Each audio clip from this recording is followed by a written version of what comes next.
Hey, hi, welcome to a new video, but before we begin, I want to test something out. You might notice something different about today's video. As you can see, the hard-coded subtitles are gone. I said they're gone. Yeah, okay, that's better. I decided to switch to the YouTube's caption feature so you can turn them on or off whenever you want. All you have to do is click that CC icon somewhere over there. I'm pointing to it right now. Alright, now that that's done, let's begin. My name is Sean and welcome to my channel, the only place on the internet where you can get reliable information about Taylor's University. I'm just kidding, but ever since I started vlogging about my uni life, quite a few of you have slid into my DMs asking me questions about Taylor's, and I thought, hey, I should make this into a video. I've picked some of those commonly asked questions and I'm gonna answer them. And I know that there's some of you out there who hate Q&A videos, but I just want to say, blame all of them who ask me questions. Let me get my laptop over here first. First question. Hi, would you mind if I ask something? Go on.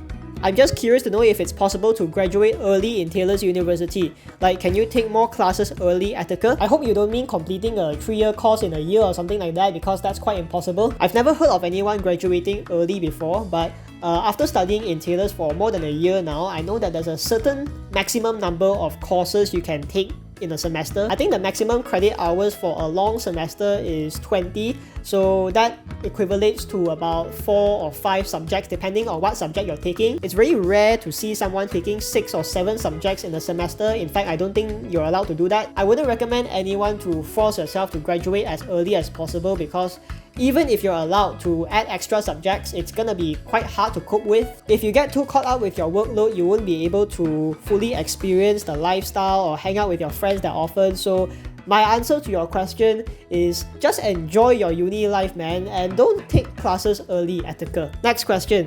Could you tell me the approximate tuition fees in Taylor's University?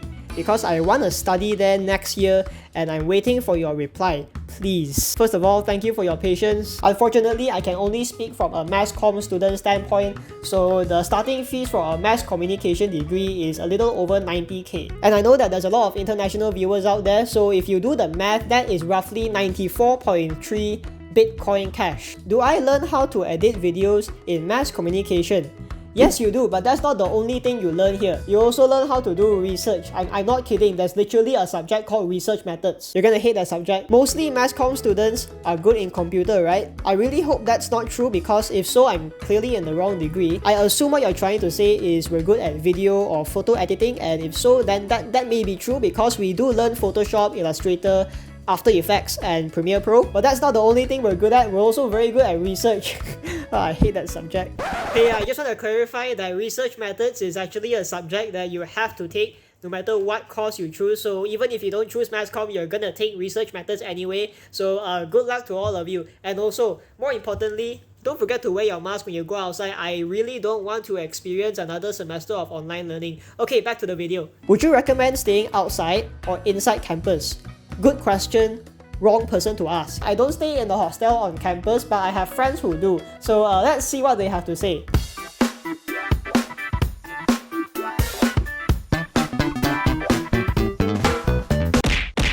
Hey, I checked UPIT, your Singapore, and the airport.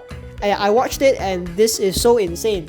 This is not a uni-related question, I just thought it was a really nice comment. Oh, and it's also a chance for me to shamelessly promote my Singapore vlog part 1 and part 2. If you haven't watched them yet, click the eye icon and go and watch it. 谢谢. Hello, if I may ask, what makes you choose mass communication? I've been interested in taking the course, but I'm confused about which university I should apply to. How's your experience with studying at Taylor so far? Well, it's a mouthful of questions. I'll try to answer them all at once. The main reason why I chose mass communication is my passion for making videos, or content creating in general. So far, my experience as a mass communication student in Taylor's is decent. When you're doing broadcasting, in my opinion, it really comes down to the facilities, because you're going to use them a lot. We have a media hub. It's a place where we can borrow cameras, tripods, microphones, and lighting. So that's pretty cool. We have an editing lab, but my favorite facility would be the audio recording studio. It's padded with, soundproof what do you call those things? Foam, pin drop silence. It's amazing. If you want to go over there and record some sound effects, or if you want to do a little podcast, that would be the place to go. My only warning is just don't fart in the room. Now we move on to the last question. Do you get a scholarship? How's studying over there? Really wanted to study there, but I'm scared because I hear all students in Taylor's uni are rich kids. Hey, whoa. I did not get a scholarship, I got a bursary, there's a difference. Oh, and about all Taylor students being rich kids, to me it's more of a stereotype than a fact. A university environment is very different compared to high school, so that means you're going to meet a lot of different kinds of people. Are there rich students? Yes. Is everyone like that?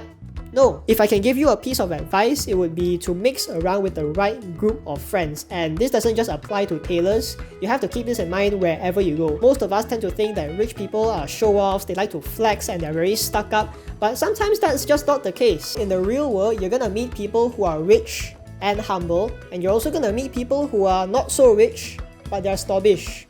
But you know what's the worst kinds of people you're gonna meet in uni? Those lazy, irresponsible groupmates who never cooperate. And yes, to that specific person, if you're watching this, I'm talking about you. Alright, so that basically wraps it up for today. That's the gist of it. I hope all of you enjoyed this little fun Q&A, and if you did, make sure you hit that like button. And I want to be clear that this is not a Taylor's University channel, okay? I make other stuff too. So if you're interested in vlogs, food, funny skits and stuff like that, make sure you hit that thing down below. I think it's called the subscribe button. Why don't you hit it and let me know what it does? I got a couple of fun video ideas that I'm gonna film very soon, and I cannot wait to share them with you guys. Alright, that's about it for today's video. As always, thank you so much for watching, and I will see all of you in my next video. Take care.